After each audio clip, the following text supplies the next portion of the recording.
Isinailalim na sa state of calamity ang bayan ng Hermosa sa Bataan na mala water world pa rin hanggang ngayon.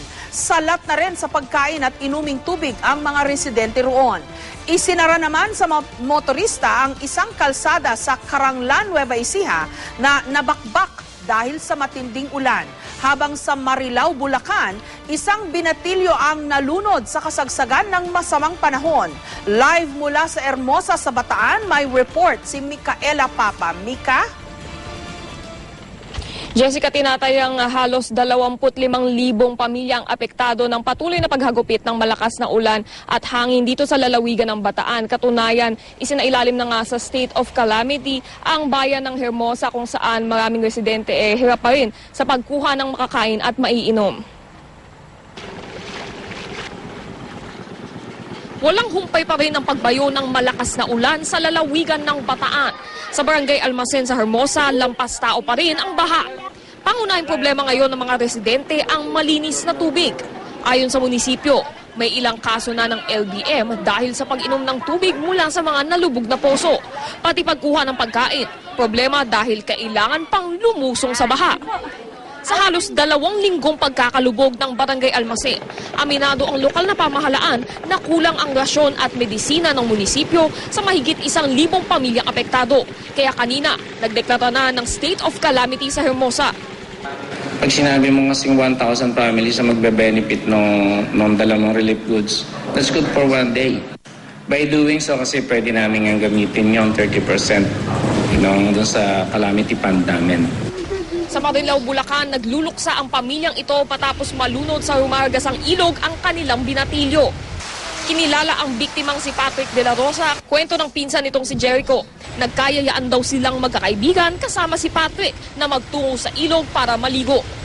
Ako lang po noong una tumalon, tapos nalunod po ako. Tapos nung nagkalituan na po kung sino yung sasagipin sa amin dalawa. Huling-uli po siya kasi po tinulak siya nung Miko daw. Nung pag-uwi ko nga ho, naliligo ako.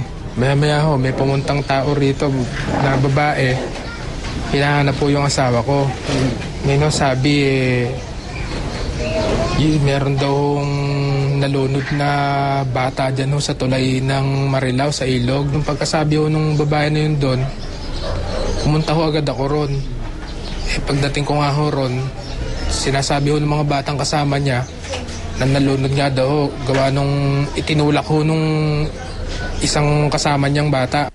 Pahirapan naman ang pagbiyahe ng mga motorista at residente papasok ng Barangay Piyot sa Carangalan, Nueva Ecija. Nagkandabakbak kasi ang halos 20 metrong bahagi ng kalsada matapos ang walang patid na pag-ulan. Tuloy kalahati ng kalsada ang isinara sa mga motorista. Puspusa naman ang pagsasaayos ng DPWH sa nasirang bahagi ng kalsada.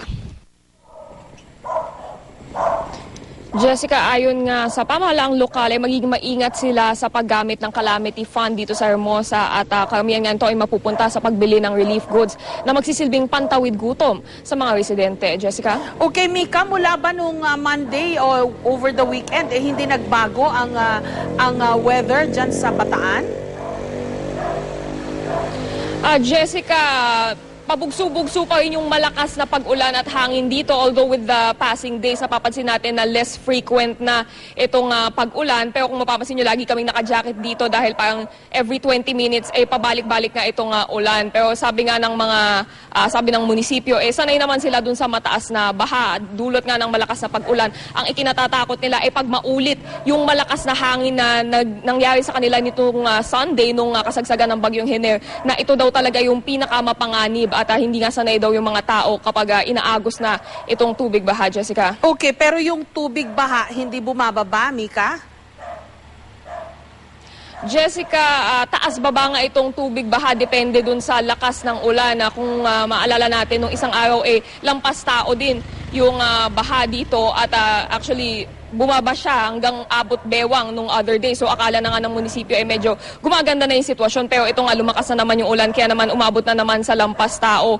Ito nga baha dito, particular sa Barangay Almacen sa Hermosa. Kaya nga patuloy ang pagmomonitor ng pamahalang lokal. At paniguro naman daw nila na kapag nagkaroon ng pagbabago talaga sa lagay ng panahon tulad ng malakas na hangin o kaya magkaroon ng storm warning signal, ay handa naman daw silang i-evacuate ang mga residente ng Barangay Almacen, Jessica. Okay, ulitin lang natin yung sinabi mong mukhang kulang na ang supplies dyan sa Bataan, no? Sa Hermosa, Bataan. Nananawagan tayo sa mga NGO na gustong magsagawa ng relief distribution. Ang kailangan nila ay tubig, tama ba Mika, pagkain, mga damit at temporary na mapagpapahingahan ang mga kababayan natin dyan na kinakailangang mag-evacuate. Tama? Tama yan, Jessica. At bukod pa nga sa mga nabanggit mo, napakahalaga na makakuha ng gamot o medisina yung mga tao Ayun. dito dahil nagkukulang na nga rin yung munisipyo sa gamot dahil nga karamihan dito sa mga residente ay nagkakaroon na rin ng LBM, nilalagnat na dahil nga halos sa 2 linggo na silang nakalubog sa tubig baha. Bukod pa dyan, napakahalaga din daw ng potable drinking water nga dahil karamihan ng mga water sources nila dito ay lubog na sa baha kaya nga hindi na rin daw ligtas itong mga poso na ito, Jessica. O, nakita ko nga yung mga posong lubog at nakita ko rin na nag-relief distribution ng GMA Kapuso Foundation dyan pero mukhang kailangan pa dahil matagal pa itong tubig baha na bumaba. Maraming salamat at ingat kayo dyan, Micaela Papa.